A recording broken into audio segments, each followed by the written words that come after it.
नमस्कार, आप देख रहे हैं सच पत्रिका न्यूज और मैं हूं बालकृष्ण शुक्ला। आप सभी का स्वागत करता हूं आज के बुलेटिन में। आज के बुलेटिन की शुरुआत करते हैं सड़क दुर्घटना से जुड़ी दुखद खबर से। उसके बाद दिखाएंगे क्षेत्र की तमाम बड़ी खबरें। यदि आप चाहते हैं सबसे तेज, सच और सटीक खबरें तो चैनल को सब्सक्राइब करना बिल्कुल ना भूलें। मध्य प्रदेश के श्योपुर जिले के काली तलाई इलाके में रविवार देर रात कोटपुतली के बाप बेटे समेत 4 जनों की दर्दनाक मौत हो गई। हादसा इतना भीषण था कि स्कॉर्पियो गाड़ी के परखच्चे उड़ गए और मौके पर ही 3 जनों की मौत हो गई, जबकि चौथे ने अस्पताल में दम तोड़ा। यह हादसा उस समय हुआ जब अशोकनगर से राजस्थान लौट रही स्कॉर्पियो गाड़ी ने सड़क पर बैठी गाय को बचाने का प्रयास किया और वाहन असंतुलित होकर खाई में जा गिरा। वहां एक पेड़ से टकराकर गाड़ी पूरी तरह से चकनाचूर हो गई। गाय की भी मौके पर ही मौत हो गई और दुर्घटना में जिन 4 लोगों की मौत हुई है उनमें कोटपुतली के कंवरपुरा ग्राम निवासी हरिराम यादव और उनके पुत्र मुकेश यादव, अजीतपुरा ग्राम निवासी विजेंद्र जाट और अमरपुरा नया गांव निवासी हवा सिंह गुर्जर शामिल हैं। बताया जाता है कि चारों लोग अशोकनगर में डंपर ऑपरेटर का कार्य करते थे जो कोटपुतली लौट रहे थे। हादसे की खबर जैसे ही गांवों में पहुंची, परिजनों में कोहराम मच गया। परिजन रातों रात श्योपुर के लिए रवाना हुए, जहां पुलिस ने पोस्टमार्टम के बाद उन्हें सुपुर्द कर दिया। श्योपुर देहात थाना प्रभारी शशि तोमर ने बताया कि हादसे के समय तेज बारिश हो रही थी और दृश्यता बहुत कम थी। काली तलाई रोड पर स्कॉर्पियो की रफ्तार तेज थी। अचानक सड़क पर बैठी गाय को देखकर ड्राइवर ने बचाव के लिए स्टीयरिंग घुमाया, जिससे गाड़ी खाई में जा गिरी और एक पेड़ से टकराकर इस हादसे का शिकार हो गई। यह दुर्घटना इतनी जबरदस्त थी कि गाड़ी के परखच्चे उड़ गए और अंदर बैठे लोग बुरी तरह से फंस गए। पुलिस ने काफी मशक्कत के बाद शवों को बाहर निकाला और क्रेन से गाड़ी को बाहर लाया गया।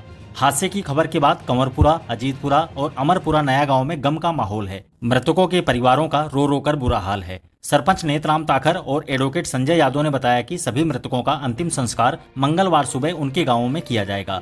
इस दुखद हादसे ने कोटपुतली क्षेत्र को गहरे शोक में डाल दिया है। एक वृद्ध और 3 नौजवानों की असामयिक मौत ने परिवारों के साथ पूरे समाज को झकझोर कर रख दिया है। यह घटना एक बार फिर सड़क सुरक्षा और मवेशियों के लिए प्रबंधन की गंभीरता को उजागर करती है। अगली खबर नई जिला न्यायाधीश की। न्यायिक व्यवस्था के क्षेत्र में ऐतिहासिक क्षण के रूप में कोटपुतली बहरोड जिले की पहली अपर जिला एवं सत्र न्यायाधीश शिवानी सिंह ने सोमवार को विधिवत रूप से कार्यभार ग्रहण कर लिया है। उनके स्वागत को लेकर न्यायिक परिसर में कई दिनों से तैयारियां चल रही थी, जो सोमवार को एक भव्य समारोह के रूप में साकार हुई। अदालत परिसर को फूलों से सजाया गया, रेड कारपेट बिछाया गया और पुष्प वर्षा के बीच डीजे शिवानी सिंह का गरिमामय स्वागत किया गया। न्यायिक अधिकारियों और अधिवक्ताओं ने बैंड बाजों की धुनों के साथ डीजे शिवानी सिंह को पुष्प गुच्छ भेंट कर उनका अभिनंदन किया। स्कूली बालिकाओं ने तिलक लगाकर स्वागत गीत प्रस्तुत किया, जबकि पुलिस कर्मियों की एक टुकड़ी ने उन्हें सलामी दी। कार्यभार ग्रहण करने के बाद बार रूम में अधिवक्ता संघ की ओर से स्वागत समारोह का आयोजन किया गया। कार्यक्रम को संबोधित करती हुई डीजे शिवानी सिंह ने कहा कि बार और बेंच के बीच सौहार्दपूर्ण संबंध न्यायिक प्रक्रिया को और अधिक प्रभावी बनाते हैं, जिससे पक्षकारों को सुलभ, सस्ता और समयबद्ध न्याय मिल सकता है। उन्होंने न्यायिक प्रक्रिया को गति देने के लिए सभी से सामूहिक सहयोग की अपेक्षा जताई और उनके स्वागत के लिए सभी अधिकारियों, कर्मचारियों और अधिवक्ताओं का आभार व्यक्त किया। इस दौरान एडीजे प्रथम राजेश कुमार ने कहा कि स्थानीय अधिवक्ता न्यायिक कार्यों में हमेशा सहयोग करते आए हैं और अब लंबित मामलों के निपटारे में और तेजी आएगी। संघ के अध्यक्ष उदय सिंह तंवर ने कोटपुतली में डीजे कोर्ट की स्थापना के लिए आसपास की तहसीलों और वकीलों के सहयोग से किए गए संघर्षों के बारे में जानकारी दी। वरिष्ठ अधिवक्ता डॉक्टर रमाकांत ने कार्यक्रम का संचालन किया और न्यायिक परिसर में डीजे कोर्ट स्थापना से न्यायिक कार्यों में आने वाले सकारात्मक बदलावों को रेखांकित किया। कार्यक्रम में ADJ Suresh Kumar, CJM doctor Ajay Kumar Bishnoi, मुंसिफ मजिस्ट्रेट पूजा धानिया, अधिवक्ता संघ के अध्यक्ष उदय सिंह तंवर, संघ के सचिव हेमंत शर्मा, उपाध्यक्ष रणजीत सिंह वर्मा, वरिष्ठ अधिवक्ता रिचपाल सिंह चौधरी, रमाकांत शर्मा, अशोक सैनी, सागरमल शर्मा, दयाराम गुर्जर, प्रेम प्रकाश शर्मा, राजेश शर्मा, राजेंद्र चौधरी, प्रभा अग्रवाल, ज्योति शर्मा, राजेश चौधरी, पीके जोशी, जितेंद्र रावत, कन्हैयालाल गुर्जर, सुरेश मीणा, भोजराज यादव, हितेश यादव, राजकमल बसीठा, विवेक त्यागी, प्रदीप बंसल, संजय यादव, ओम प्रकाश सैनी, रेखा चतुर्वेदी, मुकेश कुमार यादव, विकास मीणा, राजेंद्र कुलदीप, नवीन कुमार समेत बड़ी संख्या में अधिवक्ता शामिल रहे। इस दौरान बार रूम, डीजे कोर्ट और परिसर को विशेष रूप से सजाया गया था, जिससे वातावरण पूरी तरह से स्वागत और सम्मान के रंग में रंगा नजर आया।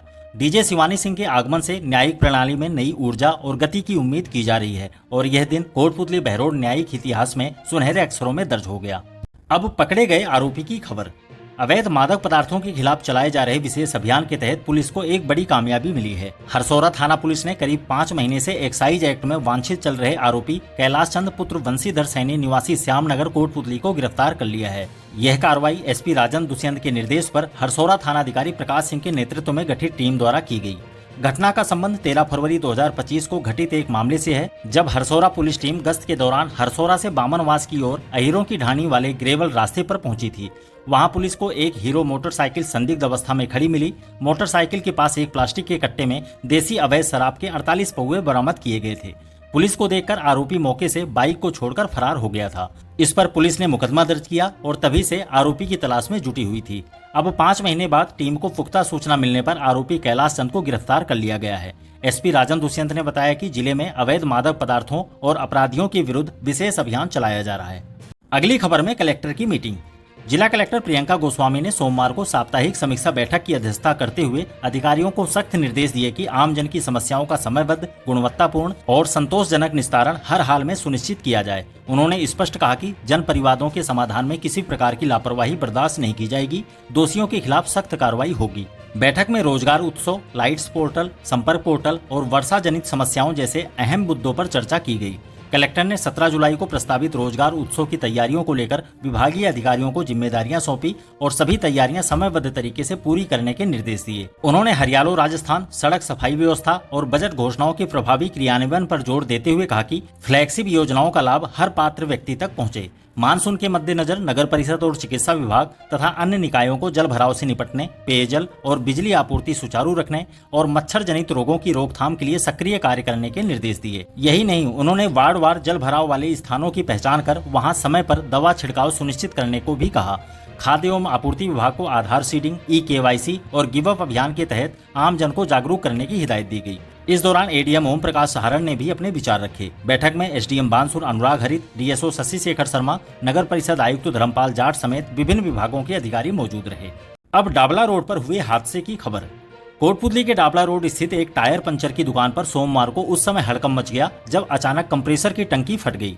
धमाका इतना जोरदार था कि दुकान पर काम कर रहा मिस्त्री राजू पुत्र छीतरमल सैनी निवासी वार्ड संख्या 11 कोटपुतली बुरी तरह से जख्मी हो गया। घटना के दौरान तेज आवाज सुनकर आसपास के लोग मौके पर पहुंचे और तुरंत उसे राजकीय बीडीएम जिला अस्पताल पहुंचाया, जहां प्राथमिक उपचार के बाद उसकी गंभीर स्थिति को देखते हुए डॉक्टरों ने उसे जयपुर रेफर कर दिया। लोगों ने बताया कि हादसा इतना भीषण था कि कुछ दूरी तक कंप्रेसर के टुकड़े उड़ गए और दुकान में रखा अन्य सामान भी क्षतिग्रस्त हो गया। यह हादसा सुरक्षा मानकों की अनदेखी और उपकरणों की समय पर जांच नहीं होने का परिणाम माना जा रहा है। अब देखते हैं सावन का पहला सोमवार। सावन मास के पहले सोमवार को क्षेत्र में शिव भक्ति में उत्साह देखने को मिला। अल सुबह से ही शिवालयों में हर हर महादेव और बम बम भोले के जयकारे गूंजने लगे। श्रद्धालुओं ने व्रत रखकर भगवान शिव की विशेष पूजा अर्चना की और शिवलिंग पर जल, दूध, दही, शहद, बेलपत्र आदि अर्पित किए। तालाब वाले शिव मंदिर में दिन भर श्रद्धालुओं की भीड़ बनी रही, जहां भक्तों ने जल से शिव का अभिषेक कर भक्ति रस में डूबकर भजन कीर्तन किए। दयावती विहार शिव हनुमान मंदिर, श्री लक्ष्मी नारायण मंदिर, दुर्गा माता मंदिर, श्री डूंगावाला हनुमान मंदिर, कल्याण जी मंदिर, केशव मंदिर, टेलीफोन एक्सचेंज रोड बड़ा महादेव मंदिर, अवध बिहारी मंदिर, श्याम मंदिर और श्री राम भवन सहित नगर के तमाम मंदिरों में दिन भर शिव भक्तों की आस्था का सागर उमड़ता रहा। वहीं वार्ड संख्या 19 स्थित पुरानी सब्जी मंडी के शिव मंदिर में भी श्रद्धालुओं ने भजन पूजन कर भगवान भोलेनाथ का आशीर्वाद प्राप्त किया। शिव भक्तों का यह उत्साह पूरे सावन माह भर चलता रहेगा। अगली खबर विद्यार्थी परिषद की। अखिल भारतीय विद्यार्थी परिषद की कॉलेज इकाई ने सोमवार को छात्र हितों को लेकर कॉलेज प्राचार्य को 3 सूत्रीय मांगों का ज्ञापन सौंपा। परिषद ने कॉलेज प्रशासन से मांग की है कि कॉलेज में सीटों की संख्या 10% तक बढ़ाई जाए, जिससे अधिक से अधिक विद्यार्थियों को प्रवेश का अवसर मिल सके। इसके साथ ही कॉलेज परिसर में स्थायी सुरक्षा गार्ड की नियुक्ति की मांग की गई, ताकि छात्र छात्राएं असामाजिक तत्वों से सुरक्षित रहें और शिक्षा का माहौल बेहतर हो सके। कार्यकर्ताओं ने पीने के पानी की उचित व्यवस्था और शौचालयों की नियमित सफाई की मांग भी उठाई। इस दौरान जिला संयोजक सचिन भरगड़, भाग संयोजक दिनेश सैनी, प्रदीप गुजर, हिमांशु यादव, राधे नैनावत, साहिल यादव, घनश्याम कसाना, राजेश गुजर समेत अनेक कार्यकर्ता मौजूद रहे। कार्यकर्ताओं ने चेतावनी भी दी कि यदि मांगों पर जल्द कार्रवाई नहीं की गई तो आंदोलन भी किया जाएगा। अब नियुक्ति से जुड़ी खबर। स्थानीय पशुधन निरीक्षक बुधराम कसाना को राजस्थान पशु चिकित्सा कर्मचारी संघ का प्रदेश मंत्री मनोनीत किया गया है। यह नियुक्ति संघ के प्रदेश अध्यक्ष अर्जुन शर्मा द्वारा प्रमुख महामंत्री सज्जन सिंह की सहमति से की गई। कसाना की इस नियुक्ति से कोटपुतली क्षेत्र में हर्ष की लहर दौड़ गई। प्रदेश स्तर पर मिली इस अहम जिम्मेदारी पर जिले के समस्त पशु चिकित्सा कर्मचारियों ने बुधराम कसाना को बधाई दी। कसाना लंबे समय से पशुधन सेवा क्षेत्र में सक्रिय हैं और कर्मचारी हितों की आवाज बुलंद करते रहे हैं। अब शिक्षक संघ से जुड़ी खबर। राजस्थान शिक्षक संघ राष्ट्रीय के पदाधिकारियों ने नवनियुक्त प्रारंभिक जिला शिक्षा अधिकारी प्रकाश चंद मीणा का स्वागत किया। इस दौरान संगठन की ओर से जिला मंत्री अनिल कुमार शर्मा, जिला कोषाध्यक्ष सुमेश कुमार सैनी, उप शाखाध्यक्ष नाहर सिंह रावत, मंत्री रणबीर सिंह शेखावत और नरेंद्र कुमार गुप्ता ने शिक्षकों से जुड़े विभिन्न विभागीय विषयों पर सकारात्मक चर्चा की। वार्ता के दौरान मीणा ने भरोसा दिलाया कि शिक्षकों के समस्त विभागीय कार्यों को समयबद्ध एवं पारदर्शी तरीके से पूरा किया जाएगा। इस दौरान शिक्षकों ने मीणा का स्वागत सम्मान भी किया। अगली खबर छात्रों के लिए। कोटपुतली के राजकीय LVS PG कॉलेज में स्नातक भूगोल और विज्ञान संकाय के प्रथम, द्वितीय, तृतीय और चतुर्थ सेमेस्टर के स्वयं पाठी परीक्षार्थियों की प्रायोगिक परीक्षाएं 18 जुलाई से शुरू होंगी। कॉलेज प्रशासन ने सभी संबंधित विद्यार्थियों से अपील की है कि वह महाविद्यालय के सूचना पट पर अपने अपने बैच नंबर, परीक्षा की तिथि और समय की जानकारी प्राप्त कर लें और निर्धारित समय पर परीक्षा में अनिवार्य रूप से उपस्थित रहें। प्रशासन ने यह भी स्पष्ट किया है कि प्रायोगिक परीक्षा में शामिल होने के लिए विद्यार्थियों को अपना प्रायोगिक परीक्षा का प्रवेश पत्र, एक फोटो युक्त पहचान पत्र और यदि किसी अन्य महाविद्यालय से प्रायोगिक प्रशिक्षण लिया है तो उसका अधिकृत प्रमाण पत्र साथ लाना अनिवार्य होगा। और अंत में एक सूचना। कोटपुतली के नौरंगपुरा ग्राम स्थित राजकीय उच्च प्राथमिक विद्यालय में मंगलवार को सरपंच संतोष गुर्जर की माता श्रीमती मूर्ति देवी की प्रथम पुण्यतिथि पर एक विशाल रक्तदान शिविर का आयोजन किया जाएगा। संतोष गुर्जर ने बताया कि शिविर सुबह 9 से दोपहर 3 बजे तक होगा। इस बीच जिला अस्पताल में मरीजों को फल भी वितरित किए जाएंगे और गायों की सेवा भी की जाएगी। अगर आपको हमारी रिपोर्ट पसंद आई हो तो वीडियो को लाइक करें और चैनल पर नए हैं तो सब्सक्राइब जरूर करें। आपका समर्थन ही हमारी ताकत है। आज के लिए बस इतना ही। दोबारा मिलते हैं इसी तरह की दूसरी ताजा खबरों के साथ। नमस्कार। ना झुकेंगे ना रुकेंगे, जहां सच छुपाया जाएगा वहीं से उठेगी ये आवाज। सच पत्रिका न्यूज, सबसे तेज, सच और सटीक खबरें।